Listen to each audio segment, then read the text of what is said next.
Gold label quality BiomedRx CBD oil is made from organic hemp that is locally grown, glyphosate-free, gluten-free, non-GMO, homogenized, third-party tested, and CO2 extracted. Visit www.biomedrxcbd.com.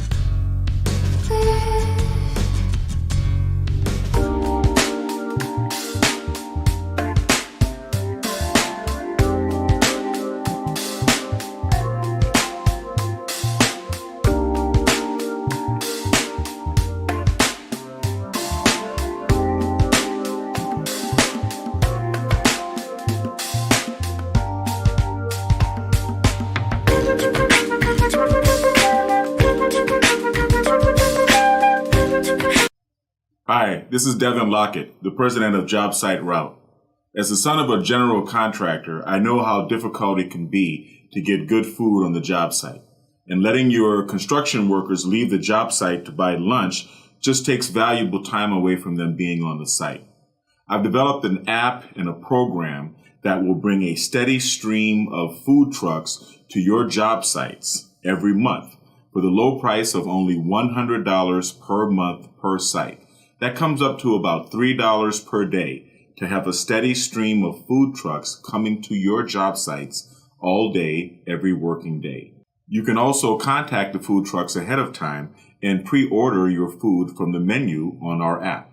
This saves valuable time for your construction workers and for you. It also sends a variety of delicious food served on Southern California food trucks to your job sites all day.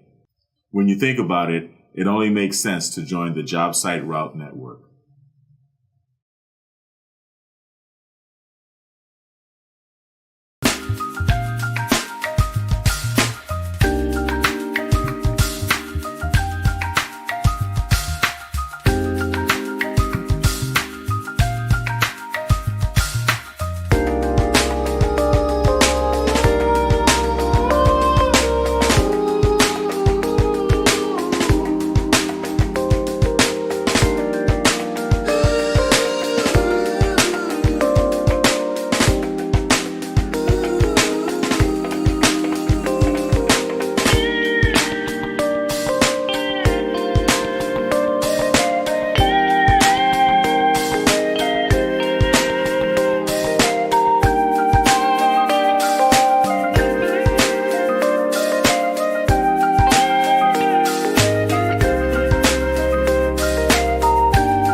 How's everybody doing?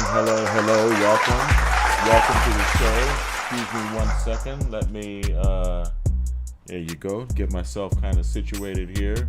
How's everybody doing? Welcome.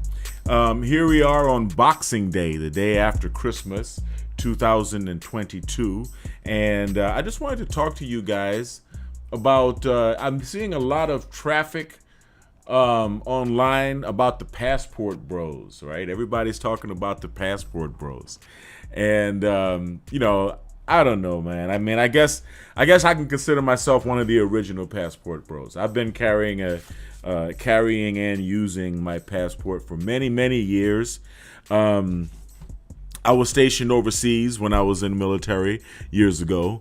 And so, I came of age as a sexual being in Spain. I was stationed in Spain, and I traveled throughout Europe and did a lot of world travel since my military time. And most of my experiences have been with what we would consider foreign women, I guess you can say. And I'm just going to be perfectly honest with you. There's no reason for me to lie about that. All of my children were born of women who were born outside of the United States. And, like I said, there's no reason for me to lie about that. So I guess you can say I'm one of the original passport bros. But, you know, there's a way to do things, right? There's a way to be a passport bro. There's a way to go about traveling internationally, and there's a way to go about traveling internationally in search of love. That is a fact. And if you are going to be embarking on such an endeavor, I would caution one to heed the words that I'm about to speak in this video. I am doing this straight off the cuff. I'm freestyling, if you will. I haven't prepared any notes or any such thing. I'm just giving you straight from the heart and from my own experiences. Okay. I was stationed overseas at the tender age of 19 years old. That's right. 19, I think almost 20, or maybe just turning 20. I don't know. But I was a baby. I was very, very much a baby. And I sold my wild oats, if you will, at a time in the 1980s in Spain, which was a great, very, very good time to be in Spain, the 1980s. That was a time when they were maybe just 15 or 16 years out of the reign of the dictator Francisco Franco. And if you don't understand anything about the history of Spanish culture, the culture of Spain, you should study up on Spanish culture and learn about it. But if you are familiar with Spanish culture, then you'd understand that Francisco Franco was a very stern and strict dictator, and he kept the country, basically isolated. Francisco Franco took control of Spain in 1943, 42, 43. This was right about the time of the Second World War. Francisco Franco, Spain did not participate in World War II because at the time, Spain was also already undergoing their own revolution, their own fascist revolution. And just as, Germany had Hitler and Italy had Mussolini, well, Spain had Francisco Franco. And when I was first stationed in Spain, Francisco Franco's image was still printed on the currency, on the money. Yes, they were still using Spanish pesetas, and many of these pesetas still had the image of Francisco Franco. I remember the 100 peseta, 100 peseta piece. It was like a buck. It spends like $1 in the Spanish economy, or at least it used to. And it was a nice little chunk of metal, and about the size of a quarter, but probably double the thickness. And it had, por la gracia de Dios, Francisco Franco. They had, for the grace of God, Francisco Franco's image printed on it, with his image, right, with his face printed on it. And so I've seen a lot. I've been around a lot. This was pre-Euro Europe. There was no Euro at the time. I was actually there when the Euro was introduced, on the year that the Euro was introduced in Spain. And the thing I can remember the most is that I understood at that time, even though I was, bright-eyed and bushy-tailed, I was a kid, I could remember at that time that I understood that I should take advantage of everything in this part of the world that I'm never going to see again when I leave Spain. And so most American GIs, especially those who are lucky enough to serve in Europe, have this understanding. And so we tend to enjoy the finer things in life that can only be offered in the world capital cities, such as Madrid and Paris and London. And if we happen to be lucky enough to be stationed near these places. And the 1980s was a very, very good time. Okay, I'm going to be perfectly straight with you. The 1980s was a great time for this to take place. I spent a lot of time at the Prado Museum. I spent a lot of time in the Moncloa area of Madrid. In fact, even though I was stationed in Spain in the United States Air Force, I also attended the University of Madrid while I was stationed there. I did this out of my own pocket. The government, the United States government, does provide tuition assistance for GIs to attend college, but they don't do this for at least at the time, they didn't provide tuition assistance for foreign study or study at foreign universities, because at the time in Spain, the Air Force provided us with courses available from the University of Maryland, which is where I took my first college credits, university credits in Spain, the University of Maryland university, European campus in Spain. And so I studied 4 years of college Spanish and science and psychology and medicine as much as I could at that particular base, and worked toward my associates. But off base, I went downtown and I registered at the Moncloa at the Instituto de Bellas Artes del San Fernando. Now, this was the same art school that Pablo Picasso studied at. And you can see behind me is my painting here. And one of my paintings, I'm working on a self-portrait. Artists tend to work on self-portraits from time to time during their career. I don't only do self-portraits. In fact, I'm about to take this canvas down. I've got a little bit more work to do on it, but you know what they say, a painting is done when you do more to it and it doesn't do more for it.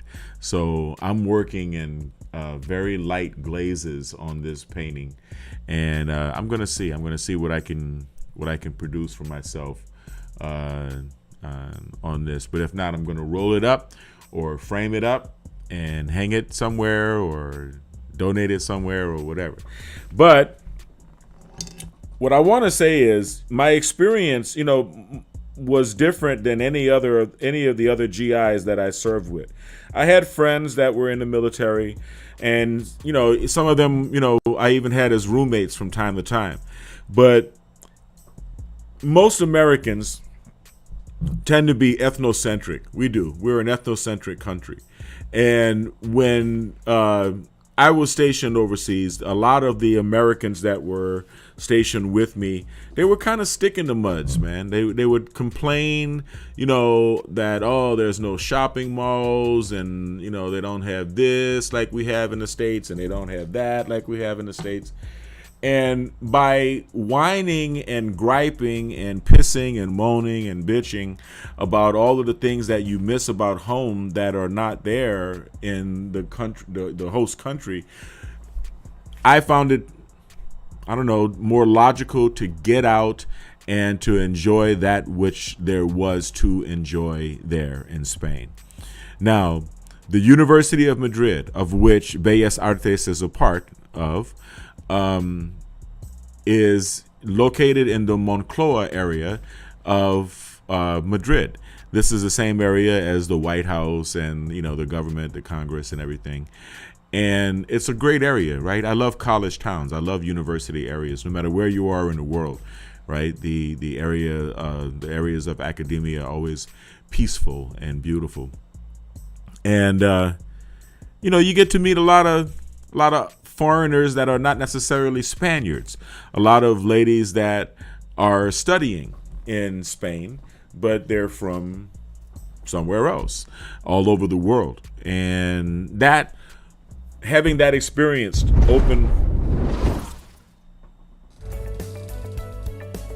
Even superheroes and supermodels need a daily dose of nutrients to help make life more super. BiomedRx Supplements is making it easy to get exactly what you need. From kids to seniors, they've got something for everyone. Pretty cool, right? Check out their products at biomedrxsupplements.com.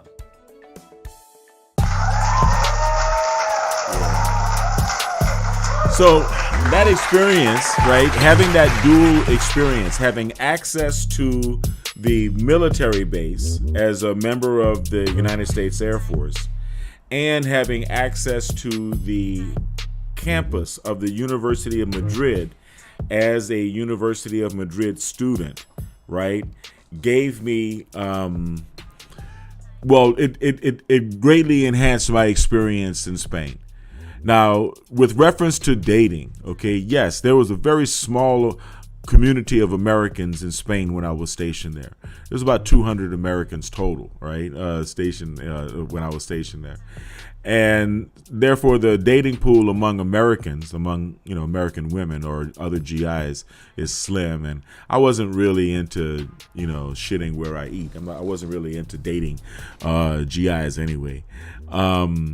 So it didn't take me very long before I was learning and speaking Spanish fluently and dating quite ardently off base. The nightlife in Madrid is incredible. So if you like to party, Madrid, Spain is the place to party. The clubs don't even open until midnight. It's not until 2 or 3 in the morning when the party just gets started. So you can really enjoy yourself if you like that nightlife. And there are beautiful women from all over the world in the international club scene in Madrid. I got into modeling in Madrid as well while I was stationed there. Yes, I used to be young and handsome enough to model. And this was all a very awakening experience for me.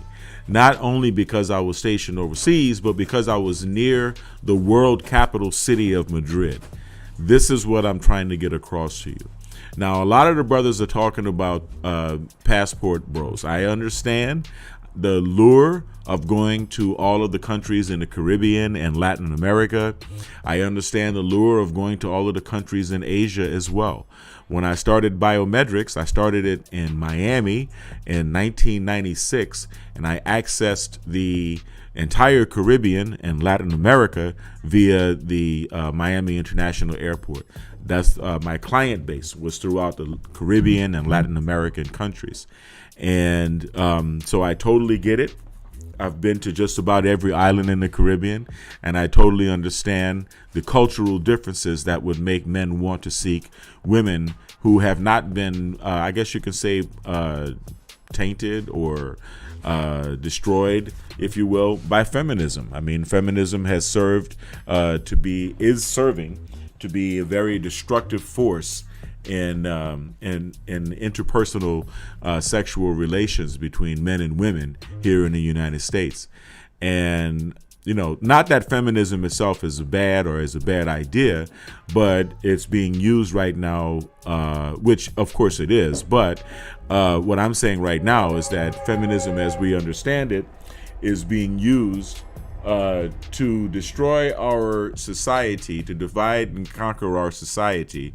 And this is having a very destructive effect on the state of dating between men and women, the state of love, American style, or the state of dating between men and women. You have to pardon the noise. That's my cat having his way with the cardboard boxes as I unload my office from the BiomedRx Health Center into this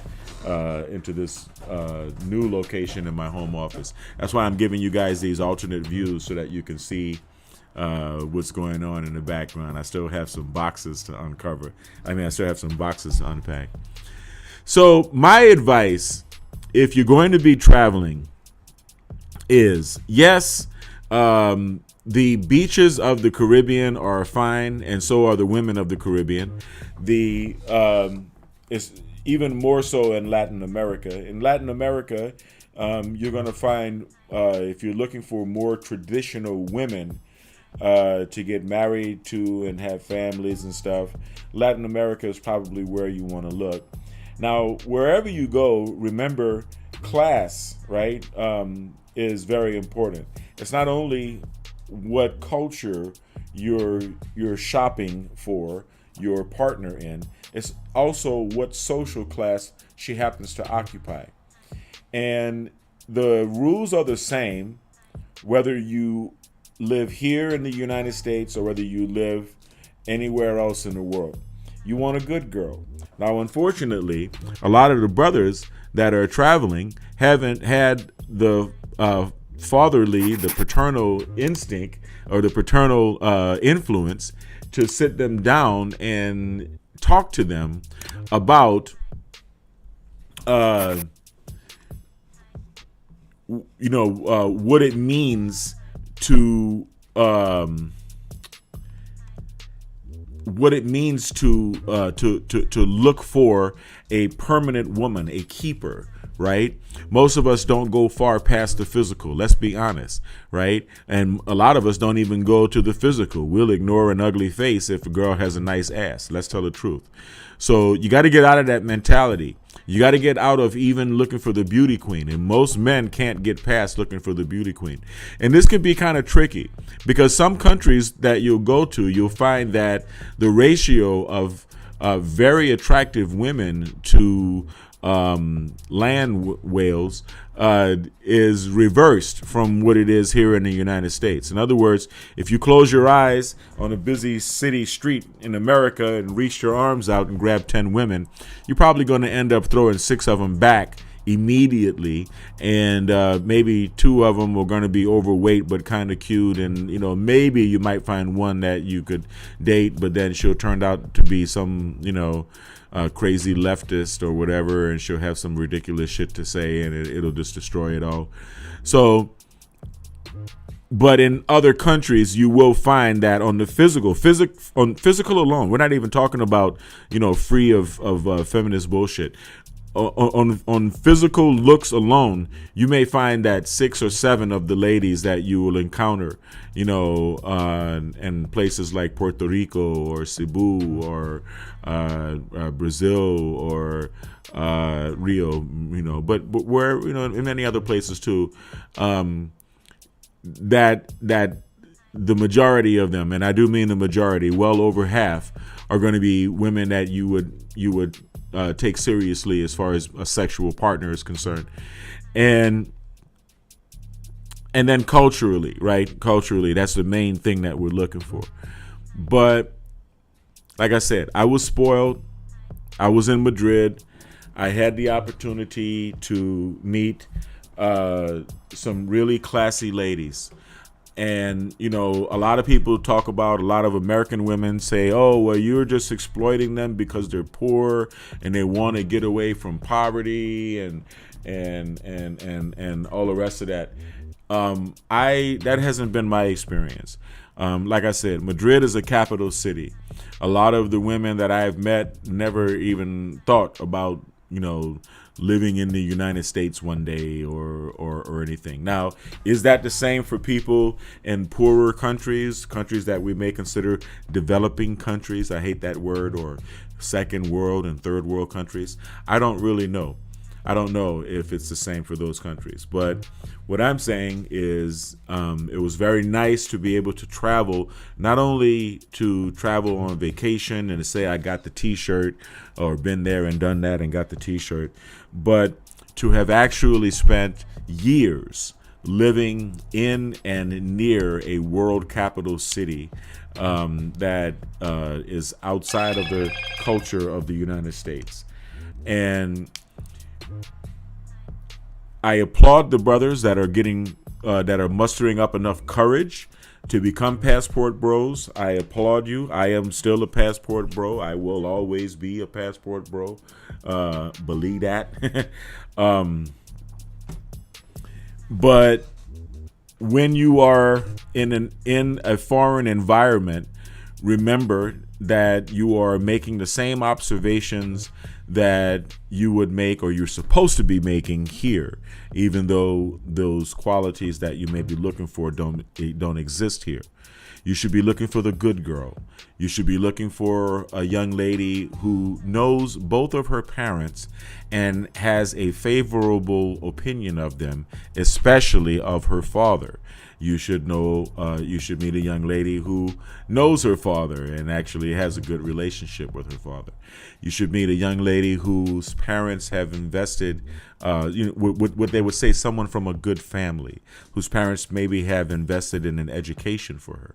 So if you put yourself in these environments, you have much of a better chance of meeting the right lady for your life, the right young lady for your life. And if you just want to go out and hang out in the bars, then you're going to meet the bar girls. And this was the same for me when I was stationed in Spain.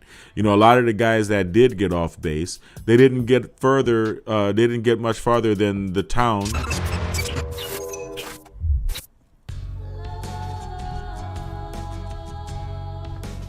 Gold label quality BiomedRx CBD oil is made from organic hemp that is locally grown, glyphosate-free, gluten-free, non-GMO, homogenized, third-party tested, and CO2 extracted. Visit www.biomedrxcbd.com.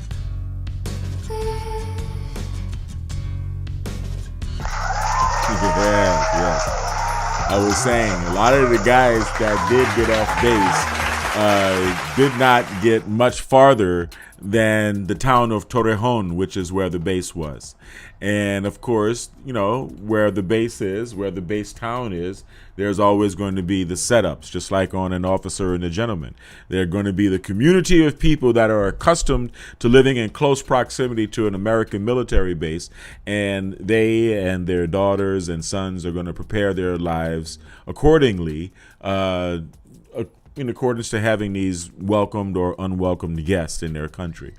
And so I do not recommend, if you're going to be stationed overseas, that you hang out in the base area bars or the places that a lot of base people frequent, if you can avoid it, right? Maybe hang out and have a drink or two, but then, mosey your way down to the places where you are rare as an American, that your presence is rare, and that you are rare, that you're a rarity. You want to try as much as you can to blend into the local culture. So in other words, take a little bit of money when you go there and prepare to go to a haberdashery. Prepare to go to a men's suit shop. And even if you don't buy a suit, buy yourself a nice cashmere sport coat or something nice that is worn by the local people there, so that you look like a local. Not only like a local, but that you look like a handsome, good-looking local. And don't just get yourself one outfit, try to get yourself two. Now, I know this can be kind of expensive, especially if you're in a world capital city like Madrid, because there are some very, very good tailors in Madrid, Spain, just like there are very good tailors in, Milan and Paris.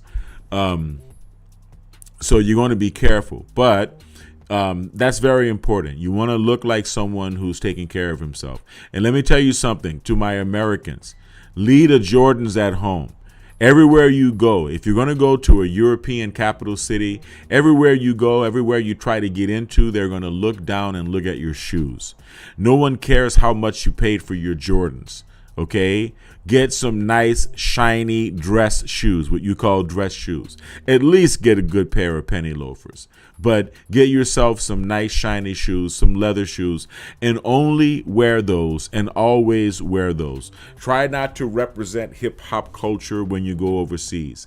Hip-hop culture is an embarrassment to Black American society and an embarrassment to Black American culture. I don't know how you personally feel about it, but leave the garbage home. Leave the loose-fitting prison guard outfit, costume, clown wear, gold chains, and all of that home.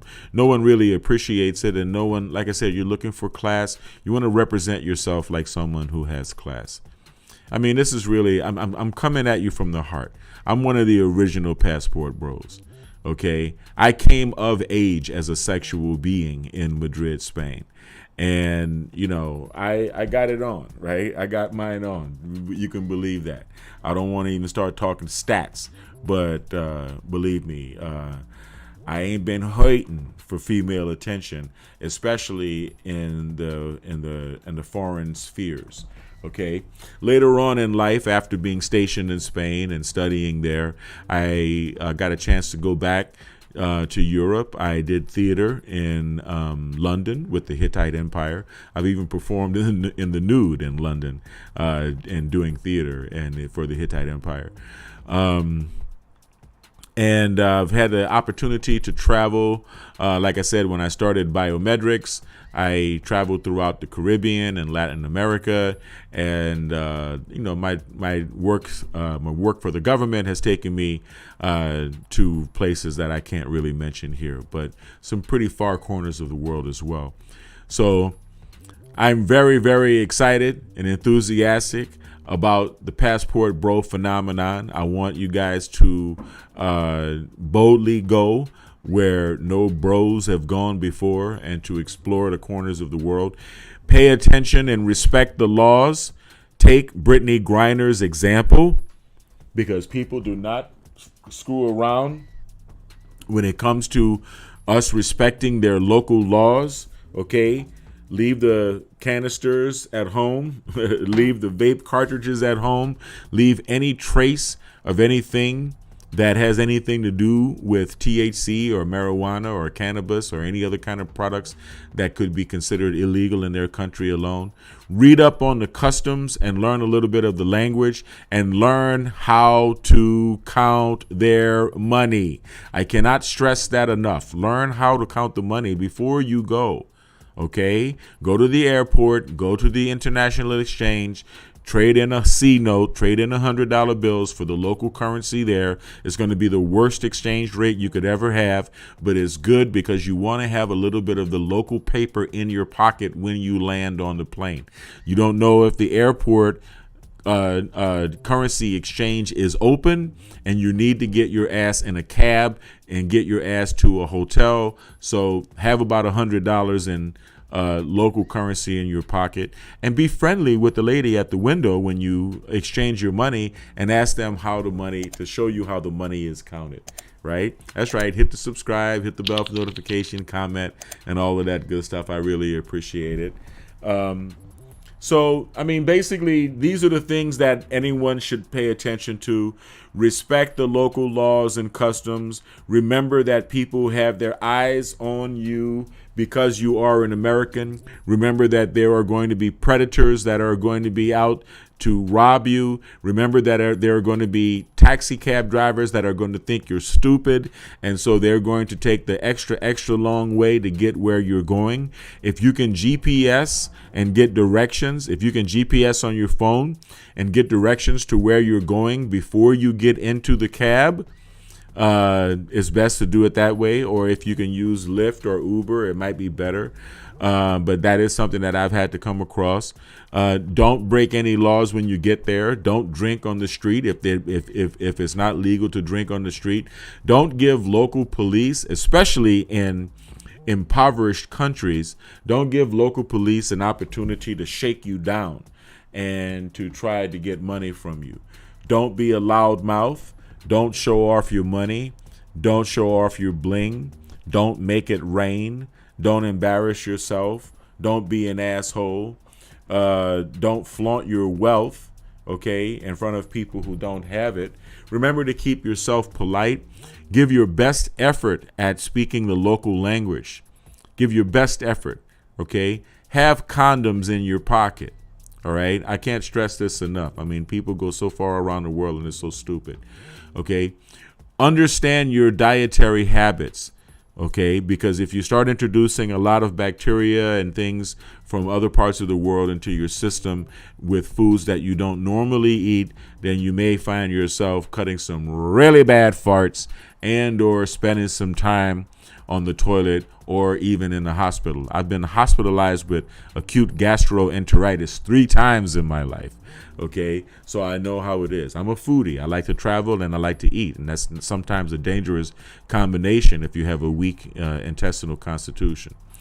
Now, with regard to approaching the young ladies or approaching women, I have my own taste. I tend to prefer cultural events. You know, there's the Tasca phenomenon in Spain, which are bars where the lights are on.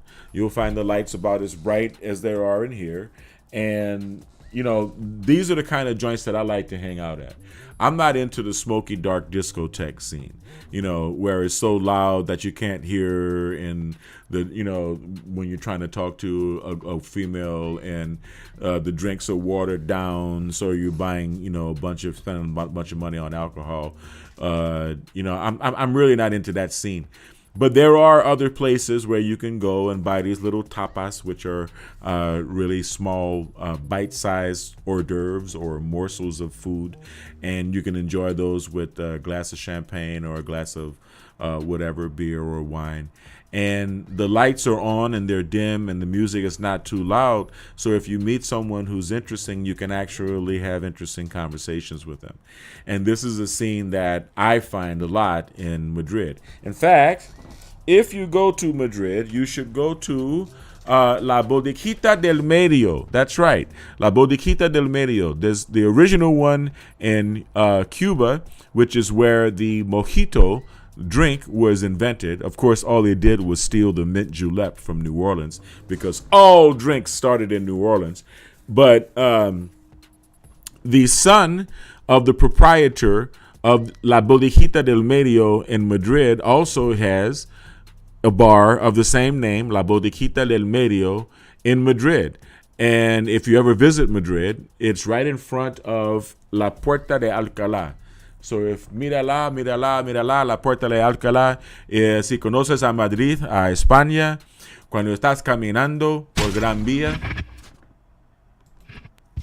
BiomedRx Optimum Woman is the only woman's high-potency full-spectrum multiple vitamin supplement to contain 56 nutrients, including those most important for today's woman, such as calcium for bone health, iron for healthy red blood cells, beta-carotene, biotin for nail and hair health, gamma-linoleic acid from evening primrose oil, octasanol, grapeseed extract, a potent antioxidant important for maintaining capillary strength, and vegetarian digestive enzyme. Visit www.biomedrxsupplements.com. Qué suerte la mía que me interruptan mientras que estoy hablando el castellano de Madrid sobre España. Yes, well, at least they interrupted me with these beautiful ladies. So back to what I was saying. I like to be in an environment where I can meet ladies that have no idea where I'm from or who I am. I like to dress as much like a local as I can. I like to act as much like a local as I can. I like to learn and appreciate and respect the local cultures. Please don't bring your American snobbery about your vegan diet and all of this bullshit, because people are going to be offering you the signature dishes of their country. And I think it's quite rude to turn them down. I that's just my personal thing. Now, will I eat monkey brains? No, I won't eat monkey brains. Sorry. But short of monkey brains, they're in kangaroo or whatever other kind of meat that I'm not really accustomed to eating. If it's a beef dish or even a pork dish, I don't mind taking a taste. You should be gracious when people are trying to introduce you to their culture, and you should be respectful of those cultures. And then you will learn when you get there that it's not all about just grabbing a trophy bride, but that it's actually expanding. You're actually expanding yourself as a human being, and you're expanding your horizons as a person. And I think it's very important to get out and to see what's important in the world, and to start valuing these experiences, right? Aggregating these experiences. Yeah, that's about it. That's about it. If you're going to be traveling, if you're going to be a passport bro with sense. Understand what the tourist attractions are. Understand what the unique aspects of the host country and the host culture are before you go, before you visit the country, so that when you get there, you can make the most of your time there, that you can make the most of your visit, so that you don't miss things that you really should have seen and really should have experienced and really should have partaken in, by not knowing about it before you got there. And make that a part of your experience, regardless of whether or not you practice a little sex tourism or not. And I'm only saying that tongue in cheek because I respect your experience, and I don't think that is sex tourism. But just remember, every society has various levels of social class, and you can associate with the wrong class of people here in the United States, just like you can associate with the wrong class of people anywhere in the world. Okay? And you can find a winner probably easier outside the United States than you can here inside the United States. I'm not going to lie to you about that. But if you're going to be looking for a winner, make sure that you are, in fact, a winner yourself, right? I think that's important, okay? Be at your best. Have a vision for what it is that you want in your life, and the right partner that will help you get there will appear. And if you're bold enough and courageous enough and ballsy enough, and enough of a visionary to actually get a passport and get overseas and date and travel and explore, then God bless you, because, more power to you. More power to you. Remember, the most important doors that you're going to pass through in your life are doors that you're going to pass through alone. Alone, 100% alone, you by yourself. I know it sounds lonely, and it feels lonely. Kind of feels like death in a sense, right? Because that's another passage that you're going to make by yourself. But the most significant doors that you're going to make in life, you're going to make by yourself. You're going to pass through alone. You're going to pass through by yourself. And if nothing else, if you glean nothing else from this conversation, glean that. Like I said, I support you, brothers. I applaud you for being willing to travel internationally.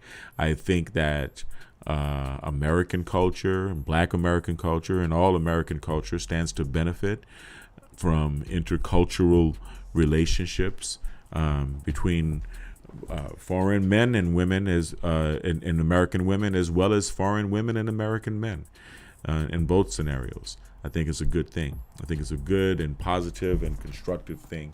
And I think it can only, that type of diversity, the type of diversity that is inside of families, is a diversity that can only enrich us as a people when all is said and done.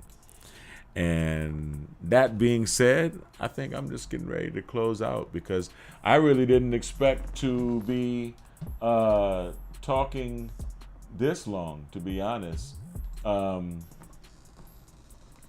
about being a passport bro. But being a passport bro was a great experience for me. All right. There was no such thing as a passport bro, right? I was overseas from 1984 to 88. And so during that time, the internet was not, well, the internet did exist, but it didn't exist in the form that it exists now. So these terms did not exist. But take it from me, I am an OG passport bro. I'm a passport OG, because I've been down with this passport thing actually before I was with American women.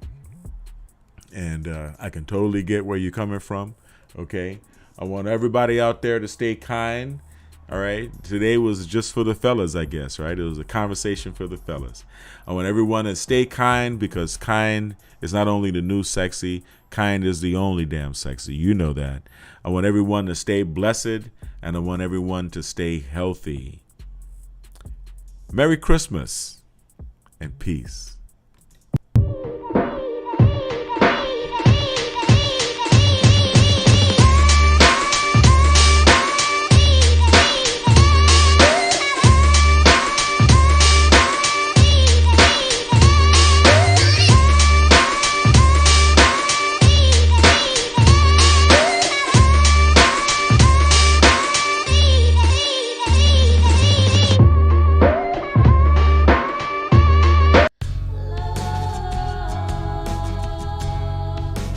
Gold label quality BiomedRx CBD Oil is made from organic hemp that is locally grown, glyphosate-free, gluten-free, non-GMO, homogenized, third-party tested, and CO2 extracted. Visit www.biomedrxcbd.com.